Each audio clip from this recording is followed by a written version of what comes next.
Hello and welcome to India Career Center audio blog, where we explore the ideas shaping our future. Today's topic is the AI chip race. Why GPUs are the new gold. Written by SP Mishra and read by an automated voice. In the age of artificial intelligence, the most valuable resource isn't oil, data, or even talent. It's compute. And at the heart of this compute revolution lies a tiny but mighty piece of silicon. The GPU, or Graphics Processing Unit. Originally designed to render video game graphics, GPUs have become the backbone of AI. They're the engines that power large language models like ChatGPT, help self-driving cars see the world, and enable machines to learn from data. What makes GPUs special is their ability to perform thousands of calculations simultaneously, perfect for training AI systems that require massive parallel processing. Today, the race to secure GPUs has become a global scramble. One company, NVIDIA, dominates the field. Its flagship chips, the H100 and the newer B200, are considered the gold standard for AI workloads. These chips are so powerful and in such high demand that their prices have skyrocketed. A single H100 can cost upwards of $40,000, and in China's black market, they've reportedly sold for over $400,000. That's not a typo. But NVIDIA isn't alone.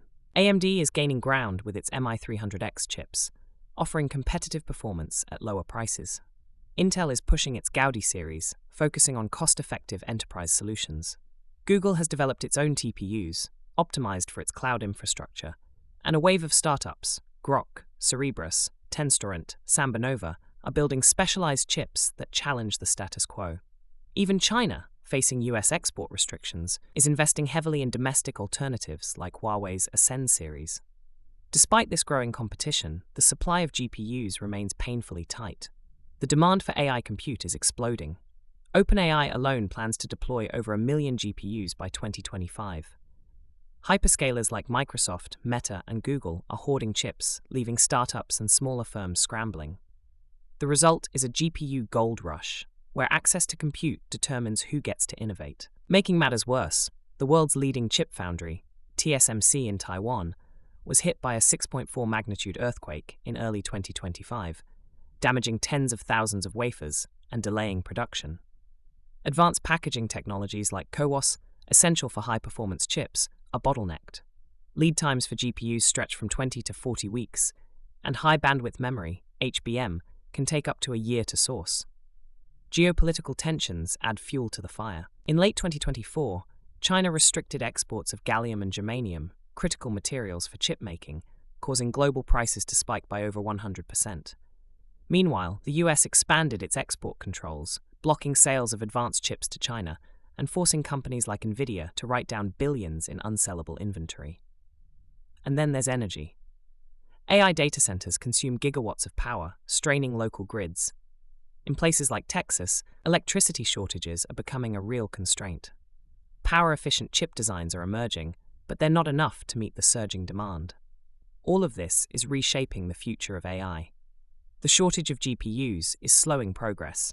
Training new models takes longer. Inference becomes more expensive. Startups are forced to innovate with fewer resources, creating leaner, more efficient models.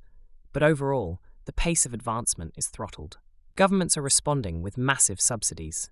The US CHIPS Act is injecting $52 billion into domestic manufacturing. The EU is following suit with €43 billion. But building new fabs takes time, 3 to 5 years at least. By then, AI demand may have doubled again. In the meantime, alternatives are gaining traction. Custom chips like Google's TPU and Amazon's Trainium reduce dependency on third-party GPUs. Decentralized networks like Render and Aether are pooling idle compute resources, offering cheaper access to AI power. Edge AI, running models on smartphones and local devices, is growing rapidly, driven by efficiency and accessibility. Still, the divide is real. Big tech companies with deep pockets and early access to GPUs are pulling ahead, while smaller players struggle to keep up. It's a new kind of inequality, one based not on money or talent, but on compute.